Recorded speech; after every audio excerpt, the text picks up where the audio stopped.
30-something years ago, way back in the day. 98.7 KISS FM with cool DJ Red Alert doing the mixing.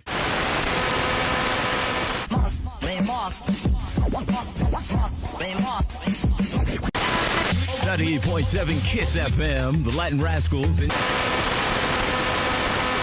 God Cox of Hip Hop, Mr. Magic. If I can go back in time and tell my younger self that I'd witnessed history unfolding, and that I'd be old as hell 40 plus years later, I doubt I'd listen. I was too stubborn and ignorantly believed that I'd stay young, and new MCs would constantly churn out music for NYC that would be instant classics today. A lot of those earlier MCs are long forgotten, yet the ones here still tour, and we old heads get nostalgic about music during this period in time, what gave us eargasms. I'm gonna keep this a buck. Woof, there's me, with the fake gazelles on. The 1980s booty shorts, socks that damn near came up to my chesticles, pimping on Park Avenue, at the knockoff joints called gazelles from a street vendor. I know that was a style back in the day, but I can't believe our parents let us go all dressed like that with those booty type shorts. Anyway.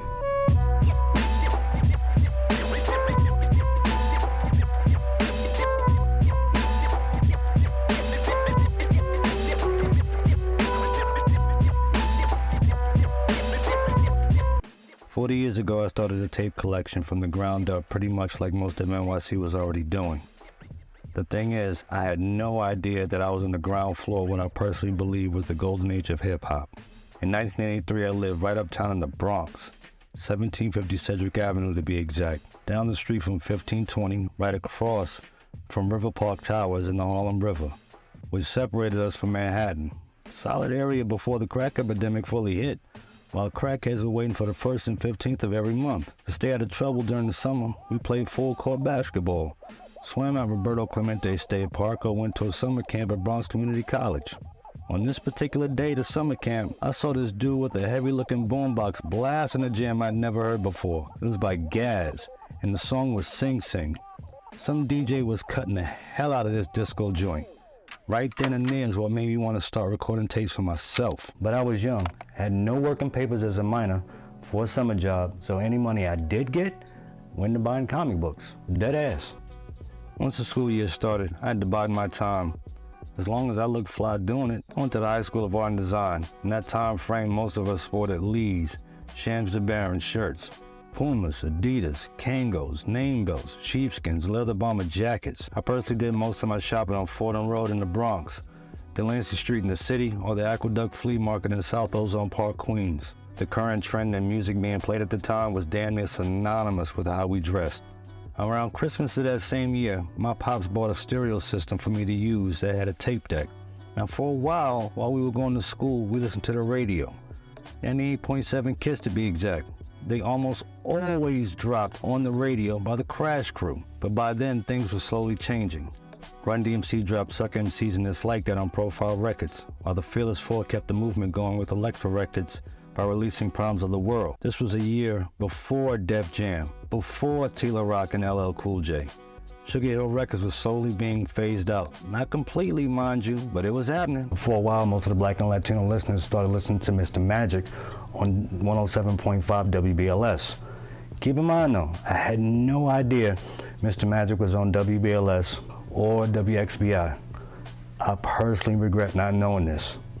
Also during this time frame, 98.7 KISS had mixes done by Tony Humphries and Shep Pettibone, and man, they were killing it.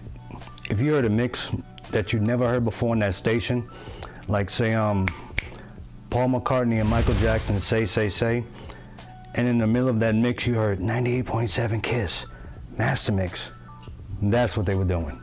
I mean, all that's well and cool, but we youngins wanted that rap shit, because that's what we gravitated towards. The adults couldn't stand it, understand it, and didn't appreciate it. Then again, hip-hop culture, with rap music gaining traction, had basically replaced disco. It's not our fault, we couldn't even get in the club, so we had to do the park jams. So what did we do on Friday and Saturday nights? Pop in a tape, start recording, and trust, that's exactly what we did. By now, Buffalo Gals from the world's famous Supreme Team and beatbox from the Art of Noise were staples in hip-hop. The mentality was, if it didn't fit into the soul, R&B, or electro freestyle genres, then it had to be rap music, especially if it had drums that you could bop your head to. We didn't mind. We were hungry for new material, and a lot of it actually seemed experimental. So Red Alert and Chuck Chillout fed us this music over the weekend like we were all gremlins, yet they stopped at midnight. In my opinion, this was the beginning of the golden age of hip-hop, and most of us didn't even know it at the time, and the struggle was real if your tape popped or got jammed in your boombox. That's when you had to get the tools to fix it. Why bother? Because you probably had one of the illest mixes on that tape, or Chuck Chillout did one of the sickest scratches on that particular tape, and you had to get it fixed. I'm being honest. Now, one of the first joints I started recording was It's Yours by Tila Rock and Rockbox by RunDMC. Red Alert made sure to spin and cut it up like crazy. Those joints are moving in the streets and on the radio hard. People seem to forget this, but It's Yours was the very first rap record on Def Jam. It wasn't LL Cool J's I Need a Beat. But us old heads caught on to the fact that Mrs. Smith's early flow, it sounded a lot like Tila Rock's. Coincidence? Oh no. Anyway, peep game. Before they were the Beastie Boys, they were friends with Rick Rubin, who produced the track. A young kid at Rock was there in the studio with T when he recorded the jam, along with some grown-ass women. You know in the record when T says, "Do you like it?" and the crowd says, "Yeah," that's at Rock, and the women doing the crowd voices. Real talk. Even more interesting, Rick Rubin wanted to sign Special K from the Treacherous 3 for this, but he couldn't do it because Special K was still signed with Sugar Hill Records as part of the Treacherous 3. So he went with Special K's brother, Tila Rock. Even more ironic, Kid at Rock tasted Brass Monkey for the very first time that night, and they sampled It's Yours for Paul Revere 2 years later. Mess your head up, right?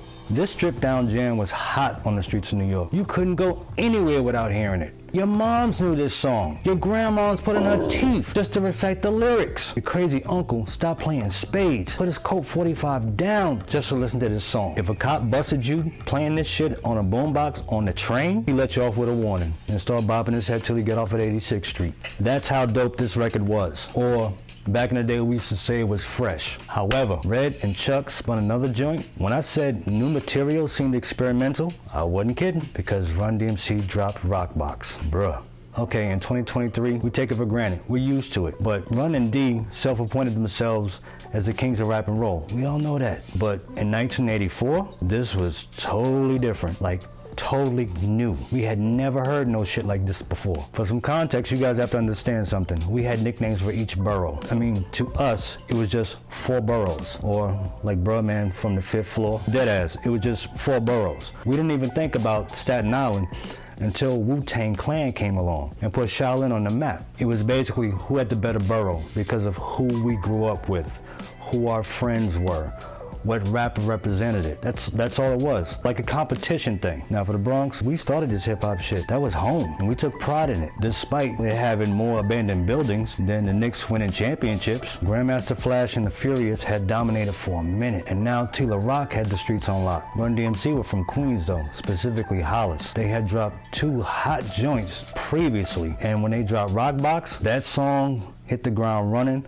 like a slave running for freedom. This joint, Red Alert and Chuck Chillout used to cut it up like crazy. And that guitar riff by Eddie Martinez, that was straight fire. But what most still don't know, probably to this day, is that Run and D didn't even want the guitar riff on the song. After Suck MCs and Is Like That, rap street cred was solidified for them. We all understood that Queens was representing, but Run and D, when they heard the guitar riff on the track, they didn't get it. They just wanted the drums, which was basically Billy Squire's Big Beat programmed. All they cared about was the drums, the bells, not the guitar riff, because they felt it wouldn't be accepted in the hood, but it was. Was it as lyrical as It's Yours? No, but we had never heard anything like that before. These cats didn't even want to make a video for it to be shown on MTV. Thank God they did though. Big ups to Michael Jackson for opening the door and leaving it open, because MTV, allegedly, didn't want any black artists on their channel. This rap and rock combo got white kids who probably never listened to rap music and never got into hip-hop culture to take notice and start listening. If joints like these were gonna drop and evolve on Friday and Saturday nights, then you already know. Now to be fair though, I missed a lot of the good stuff that got no radio play. The Cold Crush Brothers tapes that got circulated around the city, and the Mo D Busy Bee Battle at Harlem World, I missed it. Ain't gonna lie though, giving someone a blank tape ain't exactly a risk, but Giving someone a tape with all that material on it? You'd rather give up your Jerry Curl activator or your new kicks. Please do me a solid for the YouTube algorithms. Drop a like, comment, subscribe, tell your mom, tell your auntie. They used to date 4 drug dealers way back in the day. There's a lot of material to cover. Know the ledge.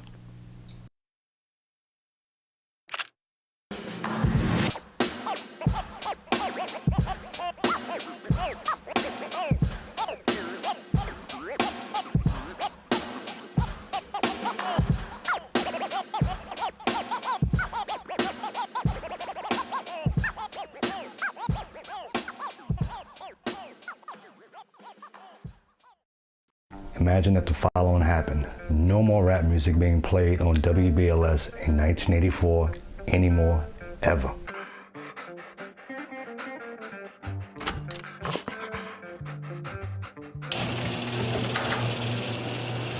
After the last video, I had plenty of things to discuss. Then it hit me while I was about to walk my cat Scribbles. I gotta talk about the god pops of hip hop, Mr. Magic. Good evening to you super listeners. How you doing tonight, all you fly guys and fly girls? Welcome once again to the world famous Mr. Magic Rap Attack, and of course I am. Some parts of this are such a pain in the neck to talk about that every time I think about it, I get disgusted. So why not give you some context? In 1982, WBLS were pretty solid with their ratings and needed a solution to the problem of 98.7 KISS gaining ground via younger listeners. Pretty messed up because this is the same station that started playing D-Train, Alicia Myers, Shannon, and Madonna before damn near everyone else back in the day. Remember when we all thought Madonna was his sister? I mean, yeah, I thought she was too. In this time frame though, Frankie Crocker was the program director, and Frankie had a musical director named Mae James. Mae has a daughter who constantly stayed up well past midnight listening to the radio, with that same radio under her pillow on the low. So naturally, Mae's wondering what the hell has her daughter so caught up that she probably risked getting put on punishment for staying up past Betty by. Turns out that her daughter was listening to some dude named Mr. Magic and his rap show on WHBI. Magic would personally buy airtime on WHBI because it wasn't commercial radio, but he did believe in the growing hip-hop culture and loved rap music. Having been on at HBI for a few years already, his show didn't start off playing mostly rap music because there weren't enough rap songs to fill the time slot. Before he rebranded it as The Rap Attack, it was actually called Magic's Disco Showcase. Frankie Crocker met with Magic to offer him a spot on BLS for his show, which would more than likely bring his followers, and he would actually be on the air in prime time. The thing is, Magic didn't have an FCC license to be on BLS, so he had to work under the license of Tyrone Fly Ty Williams, who produced Magic's show and would eventually become the co-owner of Cold Chillin' Records years later. Anyone at BLS that had a license that Magic could work under, well, they didn't want to be bothered with him or the music. You see, neither 98.7 KISS nor BLS actually respected rap music, even if it was played on those very same stations. Crazy, right? Here's where things get even more interesting. Even at this point in hip-hop history, Magic's other nickname was Sir Juice. This we all knew. But the original Juice Crew? Well, here's where that old wow moment comes in. Most folks like me would start rambling off names like Roxanne Shante, Craig G, Tragedy, MC Shan, Bismarck, etc., etc. You already know. But I'm talking the original Juice Crew. That's these dudes. Curtis Blow, the Fat Boys, Melly Mel, Grandmaster Flash, DJ Junebug, and Sal, the owner of the Disco Fever.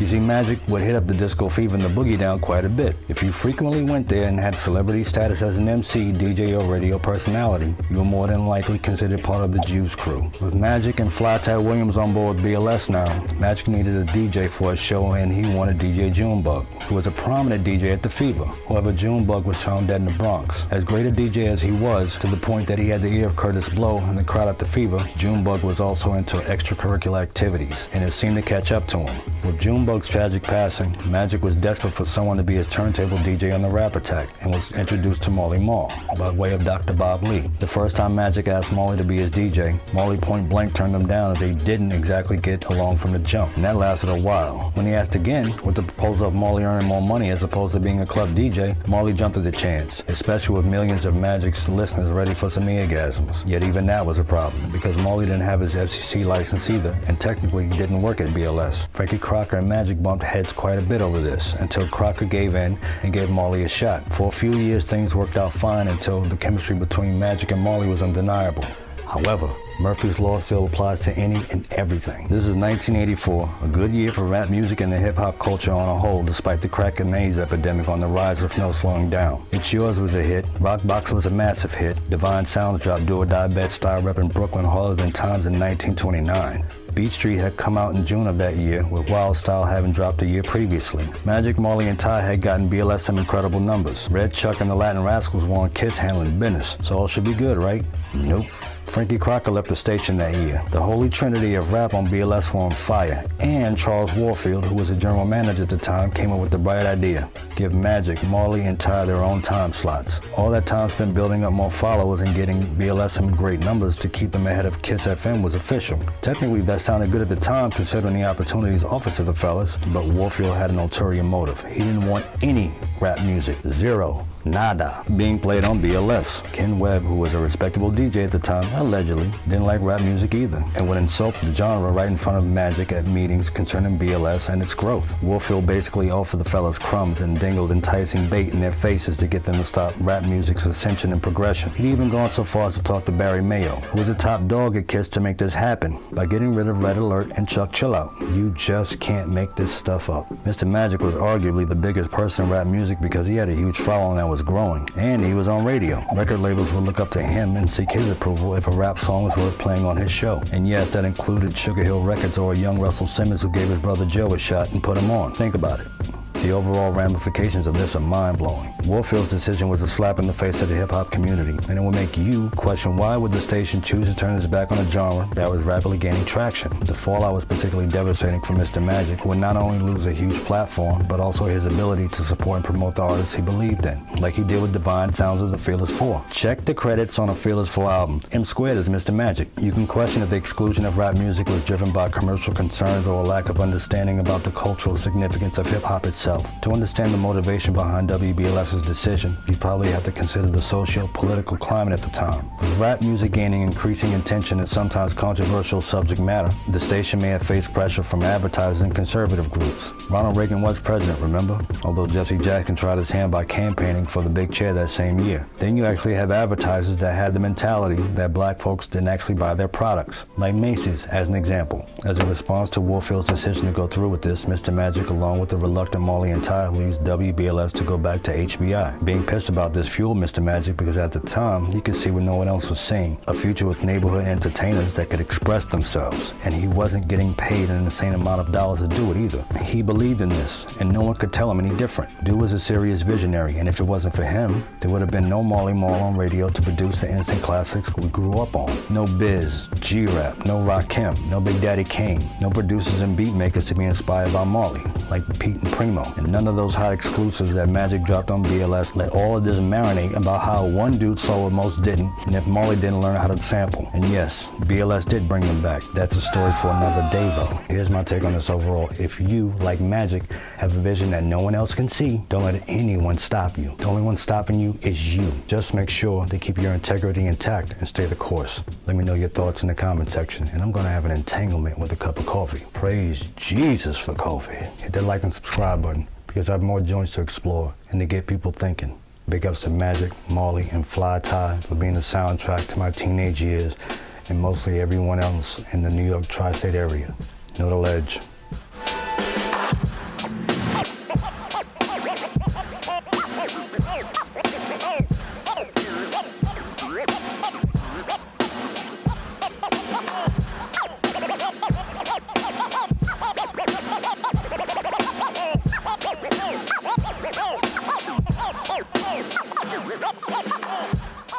Finally, the ones responsible for the murder of Jam Master Jay were found guilty. Over 20 long years for this to happen. Yo, what's up?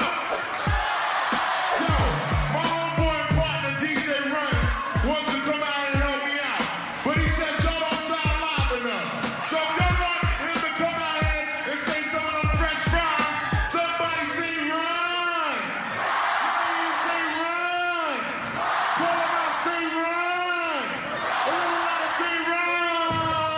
Come on, just clap your hands, everybody. I'll be honest, I had no idea how to approach making a video like this. I was a huge RunDMC fan since they first dropped this Like That and Suck MCs back in 1983. But how do I make a video about this group, these duo MCs, and this cool as hell DJ? I don't know. I had 2 subjects I wanted to get off my chest before I started plotting. I mean, bruh, I was going all in like Lexington still in his prime when he was still making porn flicks, getting into chicks' gibbers and shit. You know what it is? So I'm telling my boy what I wanted to talk about next. So he tells me that the cats responsible for Jam Master Jay's death had the day in court. I admit, I was happier than a chick with some new spider leg eyelashes, or some dude sporting some gray sweatpants to show how big his joint isn't. The first thing that popped into my head was, damn, this took a long ass time, and it was suggested that I write about this from my perspective. This felt like a challenge to me because the focus had to be a bit more J than Running D. Well, okay, let me get this out the way. RunDMC were never signed to Def Jam. They were signed to Profile Records. You'd be surprised how many people to this day still don't know that. The owner, Corey Robbins, was actually kind of leery to sign these cats. I mean, this label escaped being ruined financially. Dr. Jekyll and Mr. Hyde saved it by $2 grand. In any case, being connected to Run's brother Russell, most of those mid-80s rap acts were signed with Rush Management. Now this takes me back, even if it was 40 years ago. If you're a comic book fan like DMC, Secret Wars was already killing it. Amazing Spider-Man number 252 introduced us to Spidey sporting that black suit. 3 people in this time frame were practically running pop music radio stations: Michael, Prince, and Madonna, all born the same exact year. RunDMC dropped their very first album before summer, which incidentally was dedicated to DJ Junebug, whom I talked about in the last video. The video for Rockbox got played on MTV that summer, and Jam Master Jay was officially down with them because Russell wanted to get an album done. Okay, cool. From 1984 to roughly 1988, RunDMC damn near had a chokehold on rap music because they expanded it beyond the hood, basically their core audience. After what I call the rise of the lyricists started happening in 1986, and their core audience started sliding off pretty much due to Walk This Way, you can see the decline slowly happening. As respected as they were, there were many others coming through the door that we were introduced to, from new lyrical MCs to new female MCs to new groups emerging. I mean, don't get it twisted, they still had dope joints even up until 1988's Tougher Than Leather, but with more artists coming out, the competition was fierce as well as it was respected. Now, jump forward to 1993.